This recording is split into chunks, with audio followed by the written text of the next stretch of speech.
বাংলাদেশের প্রধান বাণিজ্যিক শহর চট্টগ্রাম এগিয়ে গেছে আধুনিকতার ছোঁয়ায়। তবে নগরীর ফুটপাত, বস্তি, রেল স্টেশনগুলোতে ভাসমান মানুষের এমন করুণ দৃশ্য তুলে ধরেছে উন্নয়নের পেছনে লুকিয়ে থাকা এক ভয়াবহ বাস্তবতা।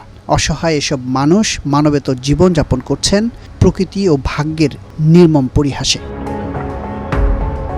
বাংলাদেশ পরিসংখ্যান ব্যুরোর সর্বশেষ বস্তি শুমারির তথ্য অনুযায়ী চট্টগ্রাম শহরে ২,২১৫টি বস্তি আছে, যেখানে বাস করেন প্রায় ১৪ লাখ মানুষ।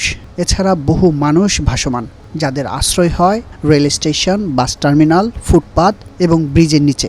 ওরা রাত কাটায় রেল স্টেশনে, লঞ্চ টার্মিনালে, পার্কগুলোতে, আইল্যান্ডগুলোতে, এরকম জায়গাগুলোতে নানা জায়গায় রাত কাটায় এবং অত্যন্ত মানবেতর অস্বাস্থ্যকর জীবনযাপন।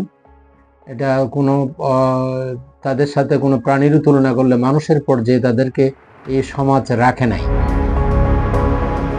গবেষণা বলছে, প্রাকৃতিক দুর্যোগ ও অর্থনৈতিক সংকটে ভিটেমাটি হারিয়ে বহু মানুষ গ্রাম ছেড়ে শহরে স্থানান্তর হয়। এদের বেশিরভাগই রিক্সা চালক, ভ্যান গাড়ি টানে, আবার অনেকে যুক্ত হয় ভিক্ষাবৃত্তিতে।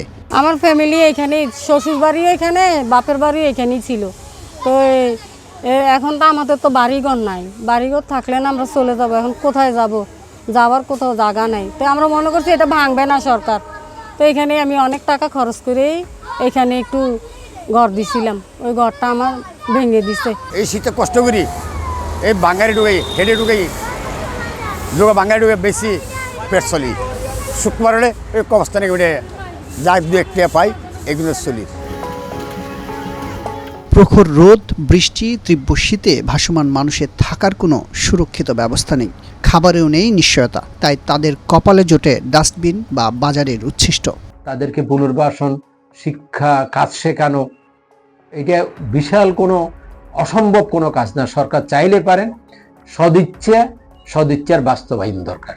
আমরা আশা করব সেই বোধোদয়টা হবে, আমাদের যারা সমাজের যারা পরিচালিকা শক্তি, তাদের সেই বোধোদয়টা হবে।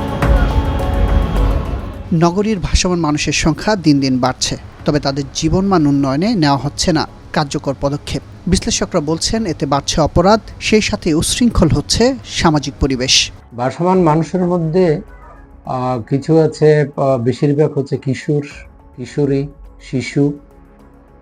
তাদের একটা অংশ, বড় অংশই মাদকাসক্ত হয়ে গিয়েছে। পরিস্থিতি, পরিবেশ তাদেরকে সেদিকে নিয়ে গিয়েছে।